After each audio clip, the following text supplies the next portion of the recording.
the simplest of errors or things that come our way. I'm gonna share this with you all. I'm gonna share this with you all. I've got a couple of little stories and testimonies, and I also want to take us to the Word of God. One place where we'll be is in Genesis 12. The other place will be is in Luke chapter 9. All right, Luke chapter 9. And so, but let me share some a personal story with you all. I remember, I remember, right? I was in the process of dating my wife, and I remember I wrote in my journal. I wrote in my journal, about my wife, and I remember saying to the Lord, Lord, this is uncertainty to me because she didn't have a job at the time. Yes, she had a car, but she was living with her mom, and I was at the time also living with my mom, and I had a job, and my car was barely holding on. I'd have to put water in the radiator every time that I stopped, and I just like I had a whole lot going on, and I was like, Lord, we're gonna be struggling together. But I remember there was another young lady who I was talking to at the time. And when I was talking with this other young lady and I was considering marrying this other young lady, I remember, writing in my journal again and talking to the Lord and saying, all right, this one right here, Lord, she has a good job. She's got this, she's got that going. Like she's got all kinds of stuff going for herself, Father. Like this, I think would be a better fit. That's kind of the conversation that I had because she had a good job, she had a good car, she had her own place, like so we wouldn't be starting from scratch and struggling together, right? And I remember writing about my wife, Lord, this seems like uncertainty to me, and here we are, almost 11 years later, right? We've been married now for 10 years, and I guess so it's been 11 years since then, but 10 years, married, and I'm convinced, Lord, I don't know why I ever called this situation uncertain. I don't know why I ever said that this would be, or anything about this, because man, Lord, I just, and that's how we get presented with one option that seems like it's a good viable option for us, and we're like, man, Lord, and then he presents us with something that seems like the lesser, and we're like, Lord, no, you know like, are you sure, God? Are you sure? Just the other day, I hadn't really shared this with too many people, but I'm gonna share this with you all on today. Just my wife and I are in the process of trying to purchase a home, right? And so we were looking at a house, and we were under contract on this house, and we were going through the process, and it was a beautiful, beautiful home. I mean, had everything we had been, kind of talking about him and praying about, and some extra. And I was just like, oh man, this is nice. This is nice. But there were some issues. There were some issues with the house, right? There were some issues here and there. And we went under contract, and we were having some concerns, and and I was just like, all right, God, I know you're gonna work it out. I came on the radio and I spoke and I preached the message, and I said, God's gonna give you sweatless victories. You're not gonna have to pray about it. You're not gonna have to speak against these things. Like it's just gonna happen for you. And that's how stuff started happening with this house. Issues that we started having started getting worked out, all that kind of stuff. And I was just like, okay, God, yeah, yeah, yeah, this is what you got for us.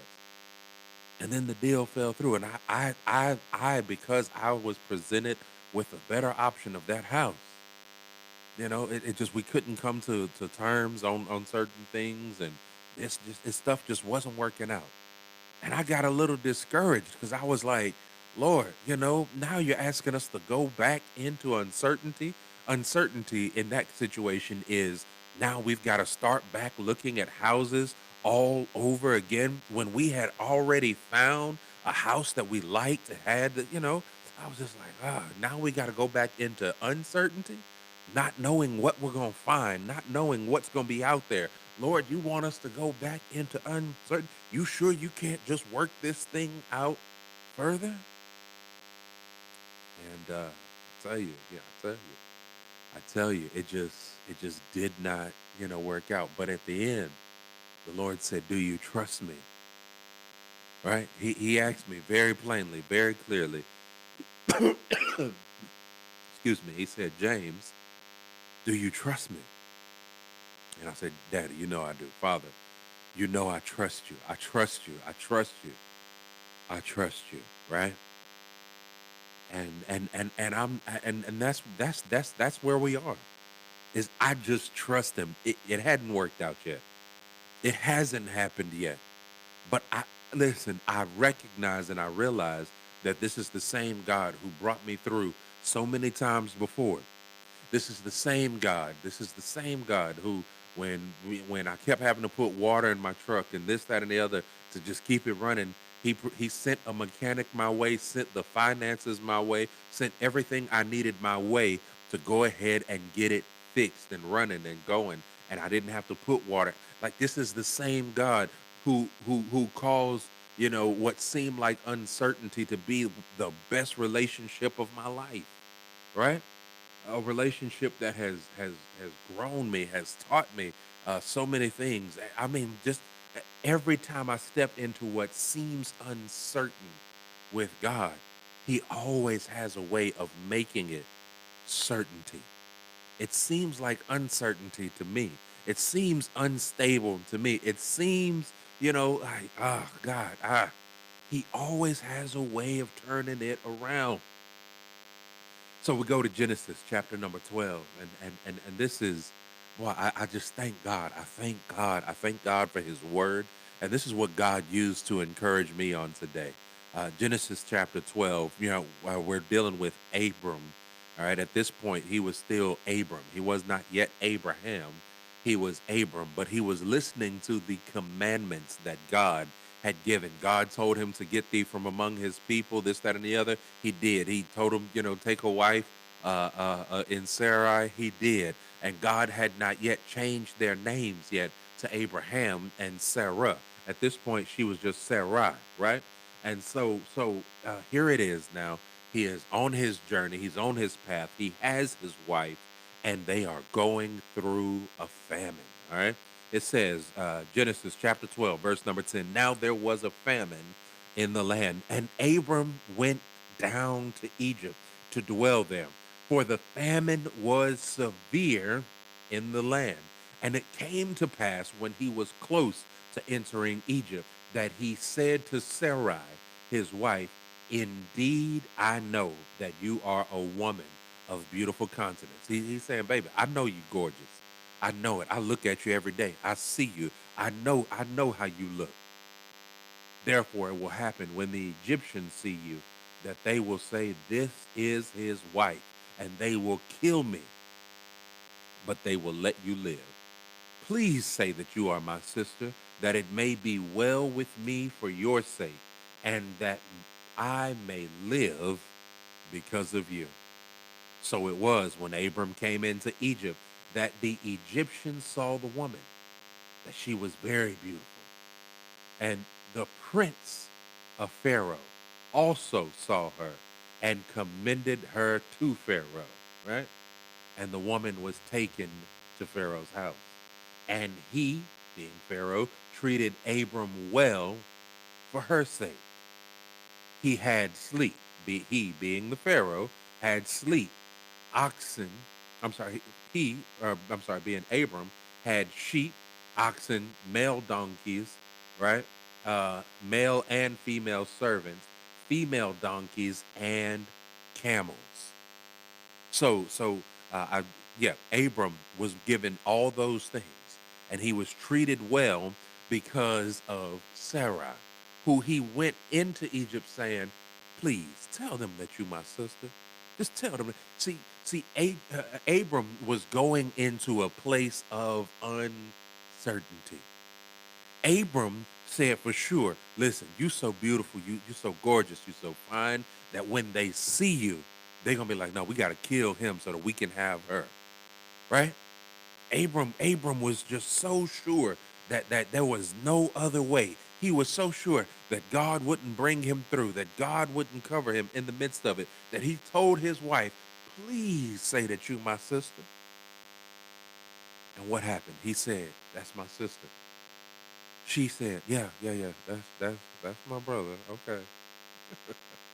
I had a little color to it, right? But she did that. She went along with that. She was taken into Pharaoh's house. Now, don't say that Pharaoh did anything to her.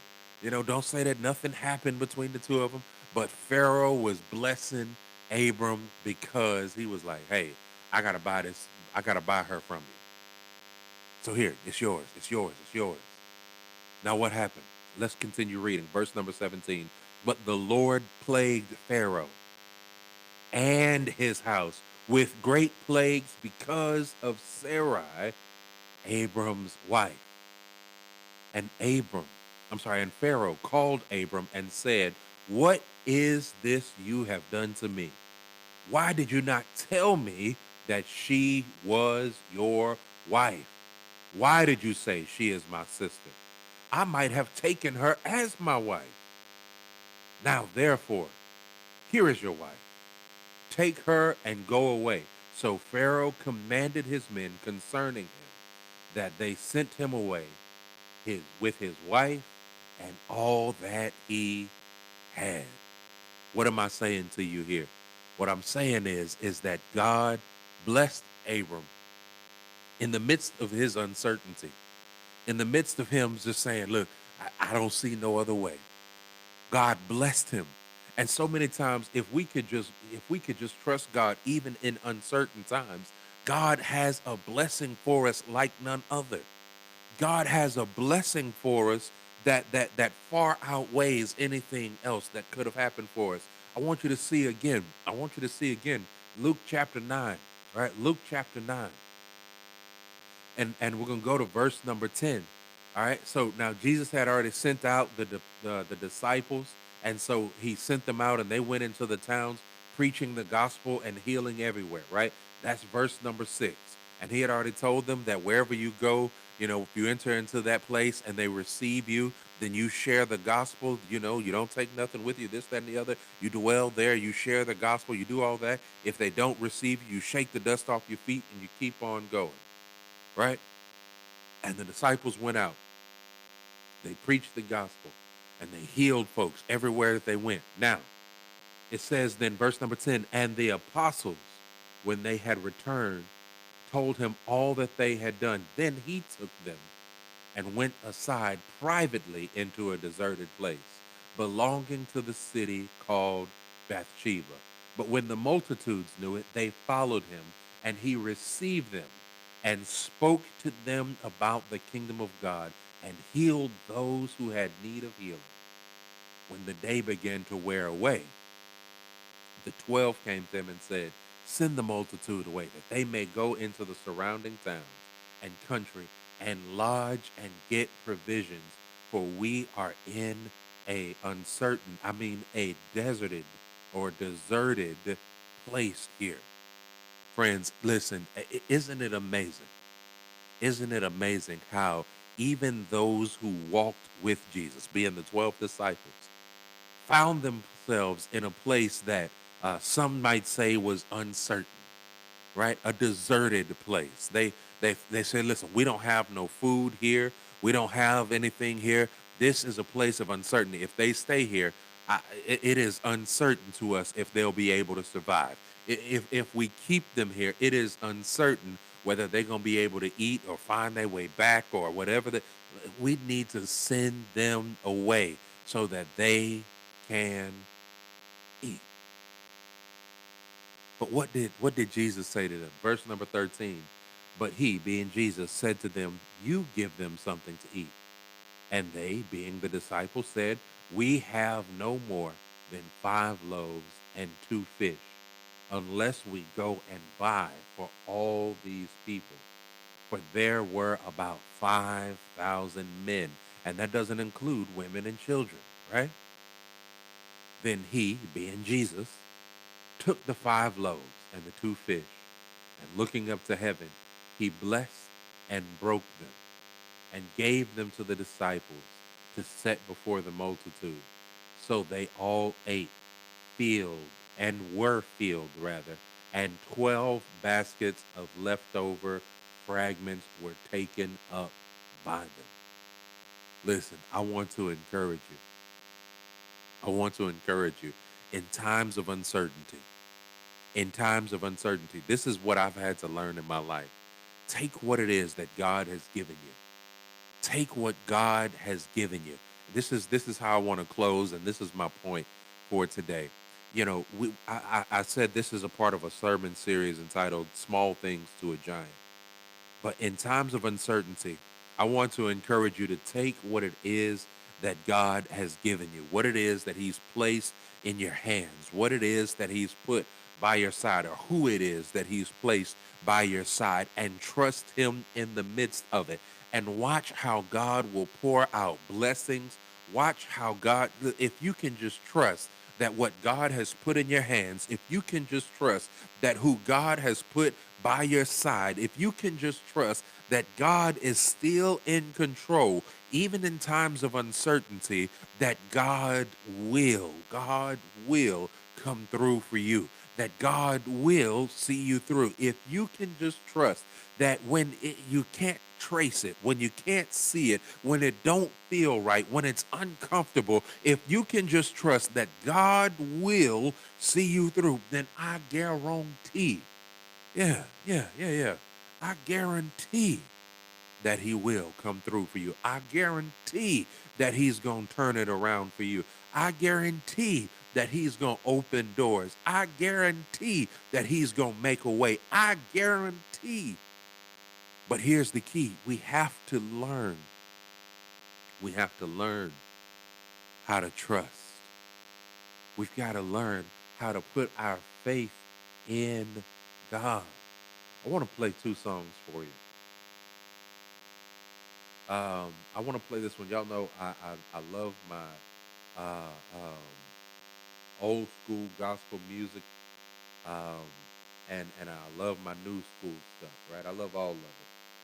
So I want to play this one for you. It is by Andre Crouch, and it is entitled "Through It All." Then right after that, I want to play Vashawn Mitchell with "Turning Around for Me."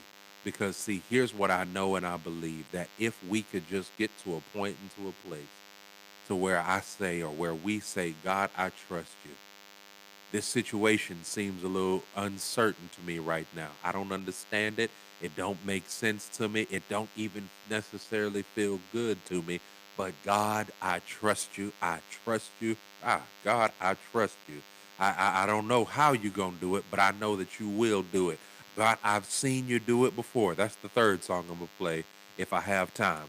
The third song I want to play is by Ty Tribbett, and that song just simply says "If He Did It Before." All right, so I'm gonna play Ty Tribbett, "If He Did It Before." We're gonna play "Through It All" by Andre Crouch, and we're gonna play "Turn It Around for Me" by Vashawn Mitchell. That's three songs I'm gonna play for you, and I want to really encourage your heart and your spirit through this, to let you know that in certain uncertain times, you've just got to say, God, I trust you. I trust you. I don't know what the end's gonna be. I don't know what it's gonna look like. I don't know what's gonna happen, but God, I trust you. In the midst of it, in spite of it, I trust you. All right?